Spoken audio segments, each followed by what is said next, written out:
Once, in a small coastal town in Maine, there lived a fisherman named Jack Monroe. Everyone in town knew him. He was the kind of man who rose before the sun, his boots always muddy, his cap always tilted just so. He'd been fishing those cold Atlantic waters since he was a boy. Welcome to Inspired Living. Today's story is about the quiet strength we all have inside us, the kind that shows up when life hits hardest. Jack wasn't a man of many words, but his hands told stories of storms and survival. His boat, the Dawnlight, was his pride, though it had seen better days. His wife Clara had passed away years ago, and since then, Jack mostly kept to himself. He had one daughter, Emily, who lived in Boston, and called him every Sunday to make sure he was still eating real food and not just black coffee and crackers. One winter morning, when the sky was the color of steel and the air stung with salt, Jack went out to sea like always. But that day, something felt off. The wind shifted fast, colder than usual, and the waves started rolling harder. Within an hour, a storm swept in from nowhere. Thick fog, angry clouds, and walls of water rising high as houses. Jack fought the waves with everything he had, shouting against the roar of the sea. But a massive swell slammed into his boat, snapping one of the masts clean off. Water poured in. He tried to start the engine, but it sputtered and died. For the first time in years, Jack felt something he didn't like to admit: fear.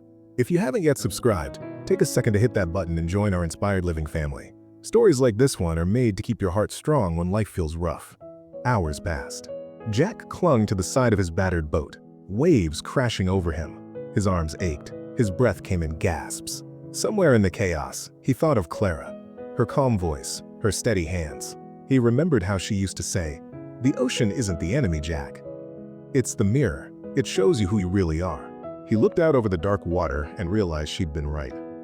The sea wasn't trying to break him. It was testing him. So instead of fighting, he began to work with it, steadying his breathing, watching the rhythm of the waves, guiding his broken boat with what little control he had left. Slowly, the storm began to ease. When dawn finally broke, Jack saw the lighthouse glowing faintly through the mist. His arms trembled as he rowed toward it. Every pull of the oar promised that he wasn't done yet. He made it to shore, soaked, shivering, and exhausted, but alive. The townspeople rushed to him, offering blankets and coffee. Old friends clapped him on the back, saying things like, "You're tougher than that sea, Jack," and "We thought we'd lost you." Jack just smiled faintly and said, "You never really lose to the sea. You just learn how to listen." That night, as he sat on his porch, watching the waves roll gently under the moonlight, Jack felt something he hadn't felt in a long time: peace. He realized that storms, whether on the water or in our hearts, don't come to destroy us. They come to remind us what we're made of.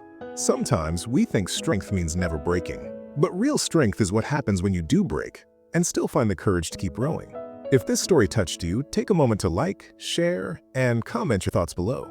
Your support helps these stories reach more hearts. Thank you for watching, and until next time, stay brave, stay kind, and keep living inspired.